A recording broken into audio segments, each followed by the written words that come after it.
Good morning, everybody. Welcome in, everybody. Thank you to all the new people here and to all the new members. I really appreciate you for being here. Today is Thursday, March 26th, 9:32 a.m. A little late to the game today because yours truly got caught up in some sleep.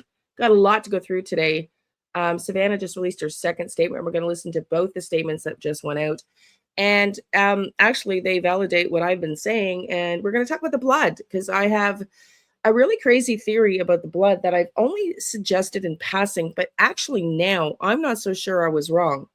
And yesterday I talked about my remote viewing, and I want you to just hear that somebody said about I don't listen to any other readings ever because I don't want to be tainted in the case. And this is what we want to discuss with the people that are going to do the remote viewing together in the Find Me group is how to do it so we're not contaminating each other's evidence and findings. And what we want to look for are the commonalities. And lo and behold, somebody else posted that they got a hit on that hotel as well as Reverend Donna Safina. So that is very interesting. So myself, another psychic medium, and Reverend Donna have got hits on that hotel, the Hampton Suites Inn on Oracle 77, Route 77. So that's very interesting. But anyways, let's get into, we're going to watch Savannah's interviews. There's parts of it that I said long before Ashley came out with her reporting that the back doors were open. I said I felt they came in through the back. And that some of them walked in. So we want to talk about blood splatter because now I'm really curious about my theory. So let's get into it today. And I am going to do remote viewings more on Savannah and more on the general. I just don't know if I'll get to that today. Time will see. Time will tell. But more importantly, if I'll have the energy for it. So let's watch this together here. Someone needs to do the right thing. We are in agony. Yeah. We are in agony. It is unbearable.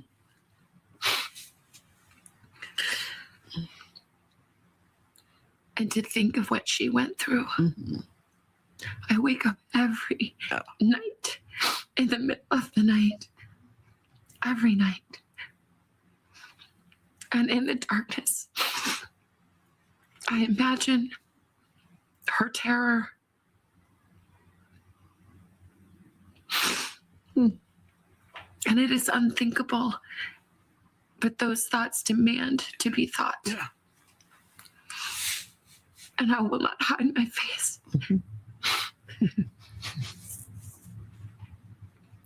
That she needs to come home now. Yes. That was absolutely gut-wrenching to watch. I feel her pain so incredibly. I cannot express that enough. It makes me want to cry through the camera and just hug her. I don't even know the woman. But you can tell because I'm Canadian. I didn't grow up watching her, but I knew of her, of course. But I can see why everybody's in love with her. She's such a gentle soul. She's just pure love. I'm not clear why they used Hoda, because I thought Hoda was replacing her. But she looks at Hoda and says, I will not hide my face. She is a woman who is a warrior on top of being so full of compassion and love and pure. Like she's just pure gold, and can see how much she and her mom have that commonality and those characteristics that are similar, that strength that we hear about from Nancy and their kindness and just pure love. And it's devastatingly sad for her. And so they said that they were going to do 2 parts today and tomorrow. So let's listen to part 1. And then part 2 we'll listen to tomorrow when that comes out. Wow, it's 15 minutes. And we're going to listen to it together. I've only heard a few clips from Brian Enton's reporting of it. I think on a short. So there's a few details. Let's listen to it together. Take me back to the day. It was, I guess, a normal weekend for you. Yeah. The weekend your mom went missing. Tell me what you were doing and what happened. Well, I had given Mike for Christmas a boys trip to go play tennis. And so he had been gone for the weekend. So I took my kids actually to Carson's. So we had a beautiful, fun night together. And then I came home. And really, it just got home at the same time that Mike came home. We were just saying hi, putting down our stuff, and the kids were running around. And my sister called me and I said, "Is everything okay?" Yeah. And she said, "No." She said, "Mom's missing." And I said, "What? Yeah. What are you talking about?" She said, "She's gone." And she was in a panic. I was in a panic. I'm like, "Call 911." Yeah. She's like, "I did. We've called them. They're here." And we thought that she must have had like some kind of medical episode in the night, and that somehow, the paramedics had come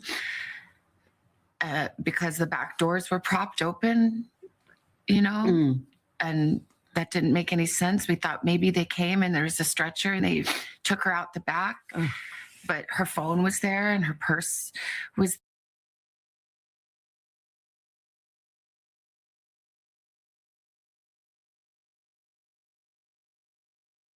Sorry, I'm having challenges with my damn computer today. Technology. The doors were propped out the back, propped open to the point that they thought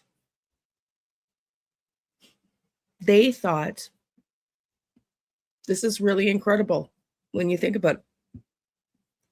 Propped open. Propped open is a very specific, not just left ajar, propped open to the point that they thought she was taken out by a stretcher, that she had already called 911. Propped open. They didn't go out the front. They did not go out the front. And I said at the beginning, God, I got goosebumps all over my body. I said at the beginning of this that I think the blood was there as a ruse. I'm sorry that I said that off the cuff, but now after listening to the blood expert that Ashley Banfield had on, we're going to listen to that after we finish this clip with Savannah. And I'm going to make comments and then I'll show it maybe another time without interruption, or I'll rewind it. But right now I'm going to stop on the parts, because this part of her 15 minutes and the second 15 minutes comes tomorrow is revealing details about the circumstances of Nancy's disappearance that we've all been curious about. OMG. The door was propped open. They did not go out the front. They did not leave with her out the front. Unless how? Why would they prop the door open to bring her around the front and place her on the front step? Now make that make sense. Why would the back door be propped open if they take her out the front? I said this was staged from the get-go. That idiot who's wearing a gun on his private parts, ready to blow himself up. I wish he had, kind of. Gosh, I don't even know if that gun's real. I have only heard one gun expert call when JLR was live saying, I don't think that gun is real. And she was an expert. That the case that it's in, it looks like it was taken. I kept saying Toy Story. I don't really remember the theme of Toy Story. I don't have a great recollection for songs and titles of movies. But I just keep thinking that this was all prop set stuff that was taken out of a drama school room. That's just the image I get. But this was very serious, because in my remote viewing, when I see 3 people in the house, they're all dressed with the same mask and everything on. All 3 of them. Why would there be blood? Let's just forget my theory. Why would there be blood, according to Ashley Banfield's reporting, by the front door on the other side of the door that matches exactly the blood on the back, or on the other side, the front stoop, rather, when the back door is totally ajar? Now make that make sense. And not just ajar, propped open. I'm going to rewind it. Let's listen. Propped open, and that didn't make any sense. We thought maybe they came and there was a stretcher and they took her out the back, but her phone was there and her purse was there and all her things. And it just didn't make any sense. So, Annie and Tommy had already called all the hospitals, but then I'm like, I'm going to call the hospital. So then I started calling the hospitals, and the police were there and talking to her at the same time. And it was just chaos and disbelief. Within hours, Savannah was making the long journey home to Tucson. You saw Annie and Cam when you got to their house. Tell me about that moment. Just disbelief and hugging each other. And I think we were on the phone with the sheriff and trying to, really make clear from the very early moments, Annie and Tommy were saying, this isn't that case that you are used to where someone wanders off. She can't wander off. Mm-hmm. My mom, she was in tremendous pain. Yeah. Her back was very bad. She was trying to, on a good day, she could walk down to the mailbox and get the mail, but most days not. So there was no wander off. And the doors were propped open. Yeah. And there was blood on the front doorstep. And the Ring camera had been yanked off. Yeah. And so we were saying, this is... Do something. This is not okay. Yeah. This isn't... Something is very wrong here. Yeah. Which begs the question. Why the F was the crime scene released so early? And why the F does the sheriff say that at first they thought that perhaps she wandered?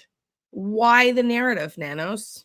Why the lies and the narrative that don't make sense? Was it an incompetency from the get-go because he's taken his best detectives and put them in useless rooms to do useless jobs like Aaron, that he's like, I'm not getting into the Nanos crap. We did that yesterday. I'm so sick of that man. And I cannot imagine how much Savannah, Annie, and Tommaso loathe him, given how much he's effed this case up. Cannot imagine. But I also want to say in this very first part of this clip, I'm just going to leave it with a question. I mean, it seems like there was a delay in calling Savannah. Like, they've already called the hospitals. Like, I don't know.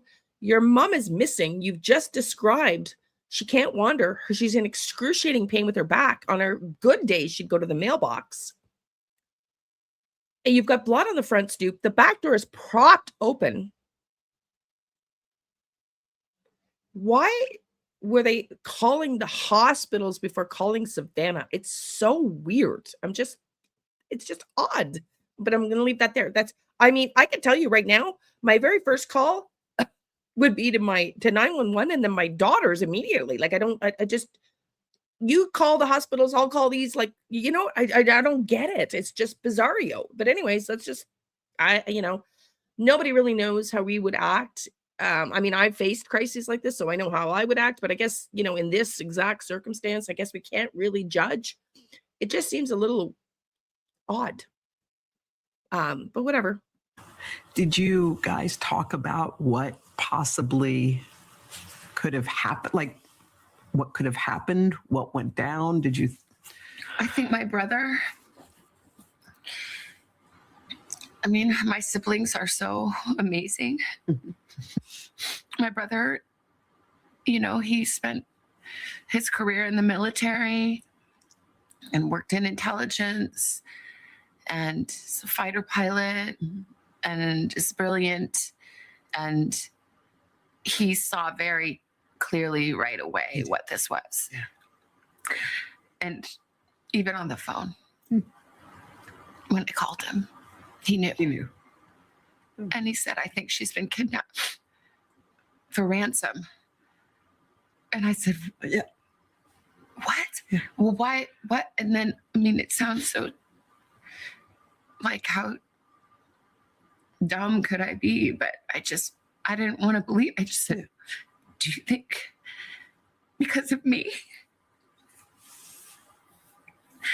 Oh my God, Savannah. I just want to hug her. Like, I don't want her to live with that guilt. Like, that is horrendous. We've heard Megyn Kelly talk about when she worked with NBC that they love to do those segments with her mom. And my heart breaks for her when she thinks she feels the responsibility here of this.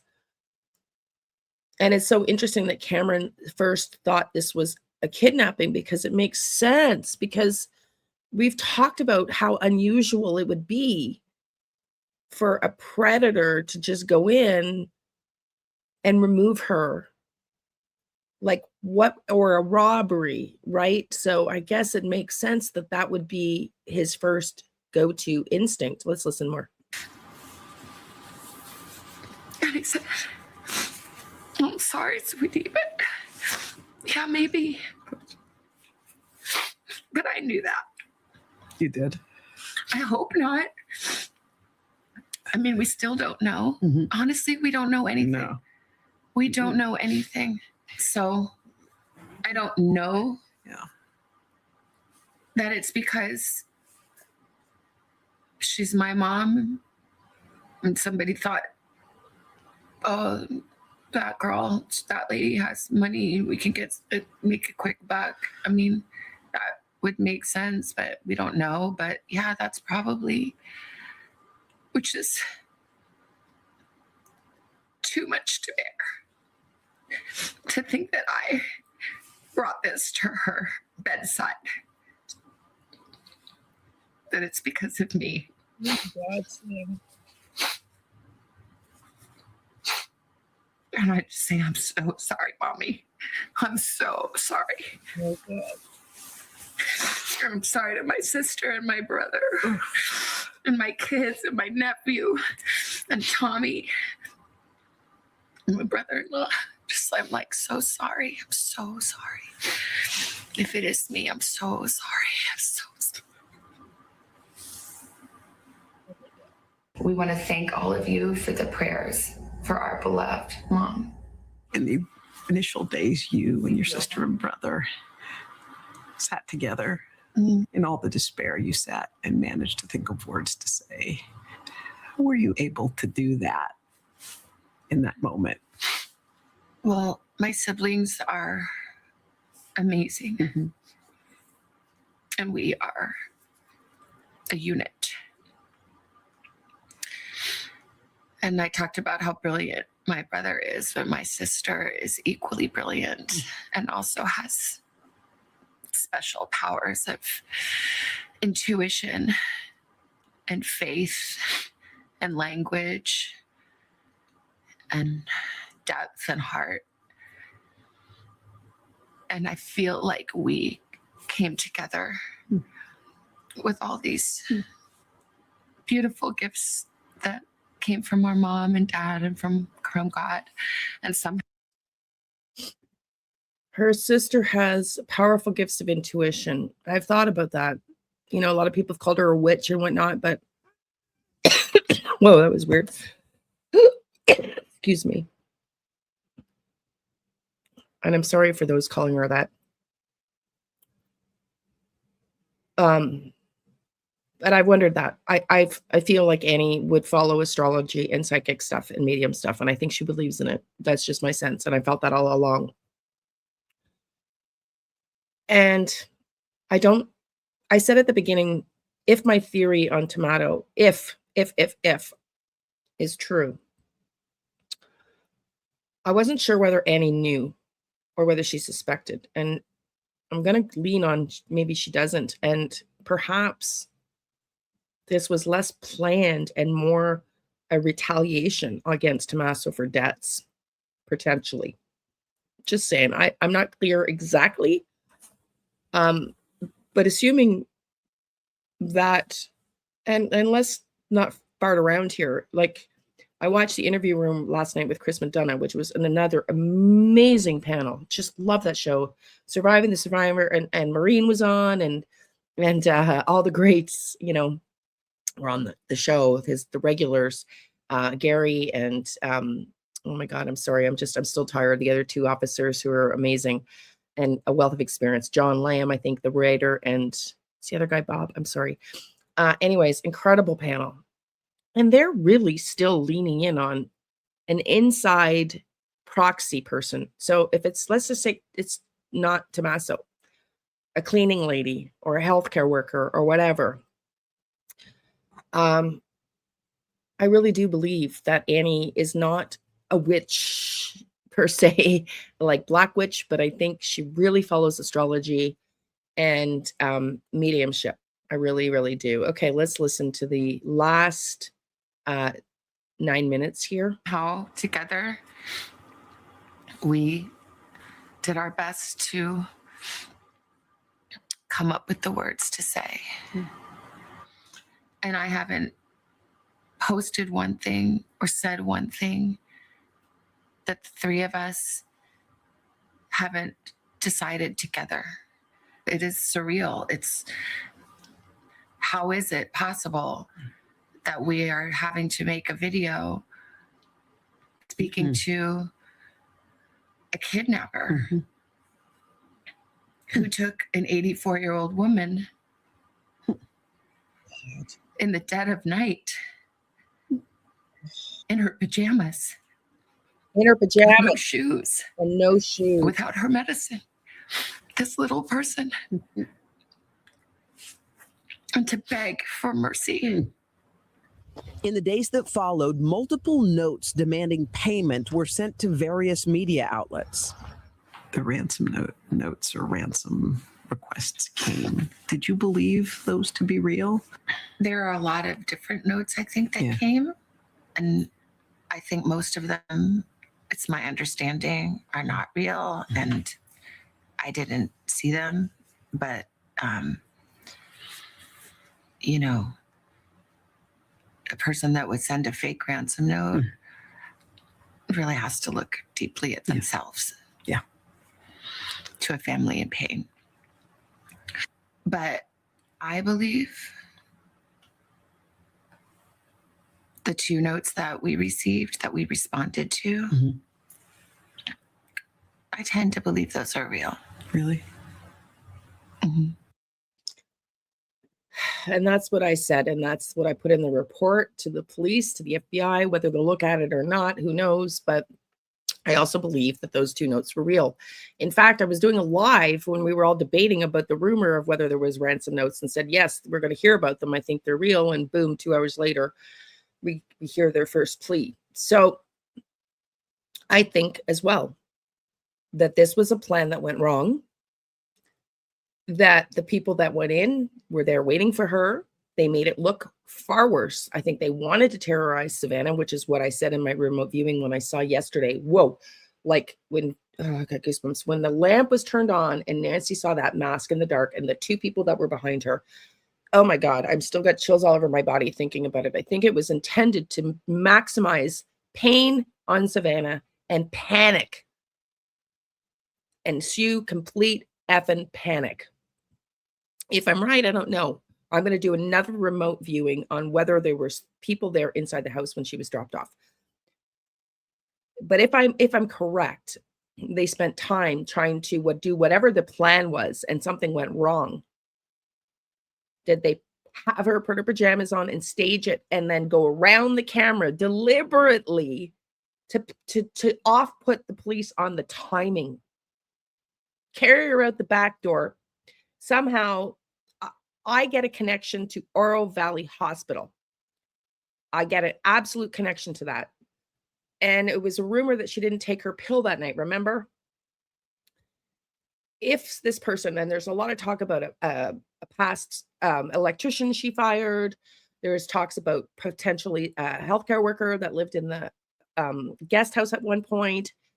I'm not sure on those rumors, but I did feel the intention was not to kill her. It was to maximize the pain on Savannah, scare the bejesus out of her so she would pay the ransom. That's what I have said all along.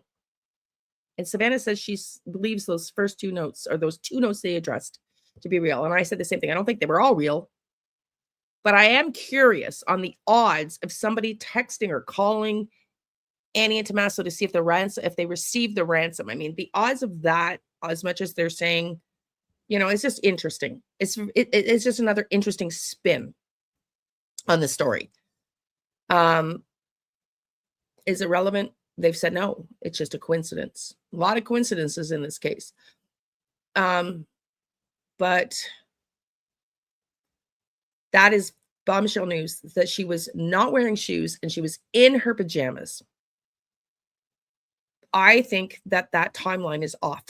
I think that they went around, because I mean, it makes sense. Everybody's going, the guy's a buffoon. He's walking up slowly. He's got a camera and he grabs, bushes.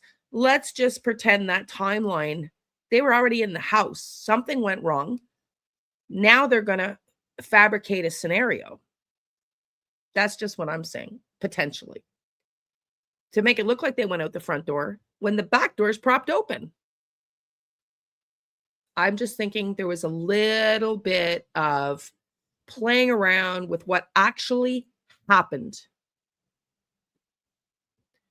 made to look like something it's not.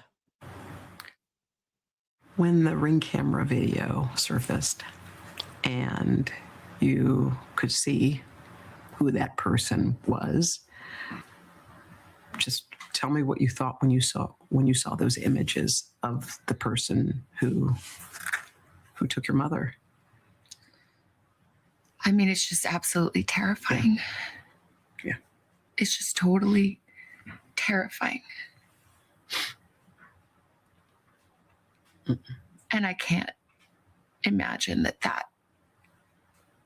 is who she saw standing over her bed. Yeah. I can't. Mm-mm. Mm-mm. It's too much. Yeah. And I'm glad and grateful to the investigators and the technology companies that were able to find that video. Mm-hmm. To, I hope, at least with people of good heart and compassion, stop the irresponsible and cruel speculation that had started to swirl. Let's talk about that for a minute. I'm glad that people saw Yeah. what came to our door. Yeah. When you talk about the cruel speculation, the whispers, the innuendo that it was somebody in your family, how did you weather that? It's unbearable. Yeah. And it piles pain upon pain.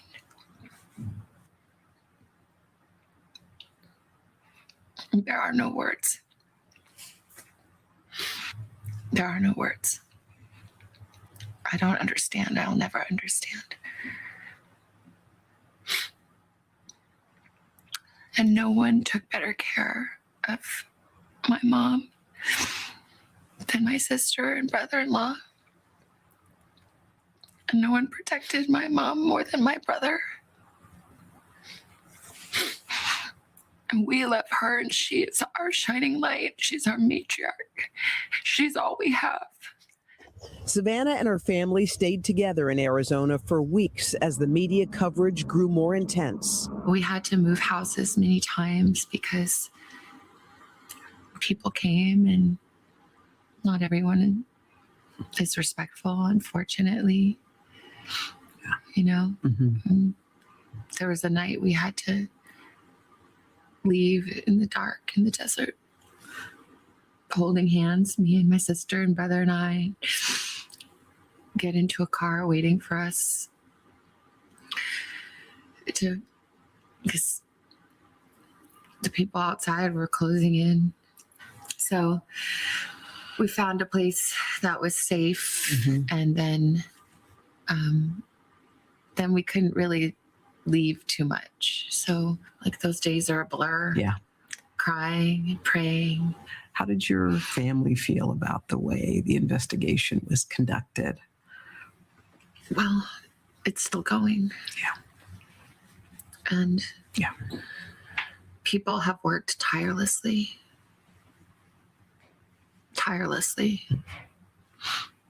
And we see that. Mm-hmm. But we need answers. We cannot be at peace without knowing. And someone can do the right thing. And it is never too late to do the right thing. And our hearts are focused on that.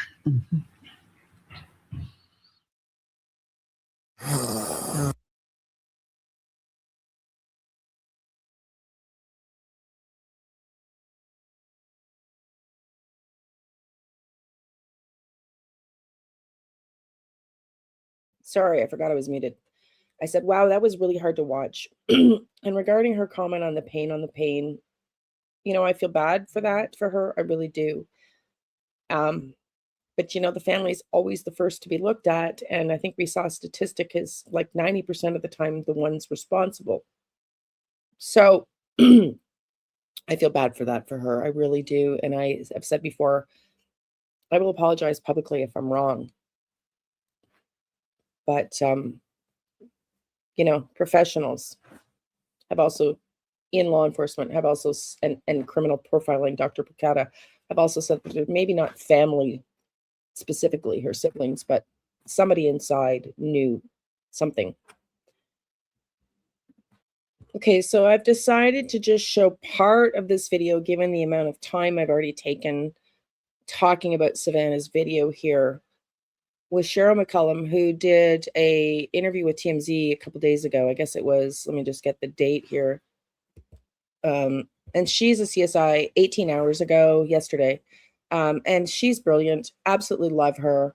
And I want to just talk about a couple things she said here, and then I'm going to do a separate video on the blood and my theory, and maybe do a remote viewing with that one, because otherwise we're going to be too long here. But listen to what she says yesterday, and then we hear Savannah's talking now.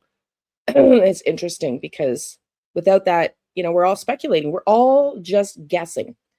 And I want to just talk about, Cheryl makes a comment here about, you know, I rely on facts because that's what she does. She's a CSI and science. But what everybody here outside of the actual people investigating, which Savannah says, and we've heard from, you know, she doesn't talk about nanos because she's too classy, way too classy a woman. And that they know that the people boots on the ground are working tirelessly, which we've all heard and we all believe. It's just the head of the snake, if you will, needs to be cut off, but the rest of the snake is working hard. So listen, and maybe that's a bad analogy because, you know, I'm just, you know, the group is functioning. It's the head leader that's not. So, but listen in here because she talks about, you know, she works on facts, but we also know psychics and mediums and neuroscience and the consciousness is also now being proven.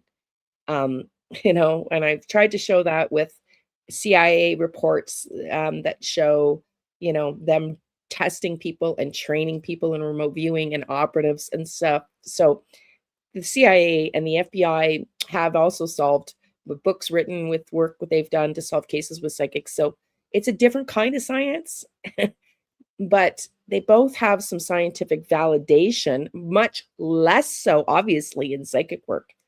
But it's just an interesting comparison. But listen to her comments here. I think they're great. But now that we know what Ashley just said, or what Savannah rather just said, with the back door being propped open, I'm really going to dig in on the next video with a remote viewing and Ashley Banfield's reporting with that the blood droplet specialist, because I am more zeroed in on my initial theory, as outlandish as that sounds, now than ever. But listen to this. A lot of people believe there's more than one person involved.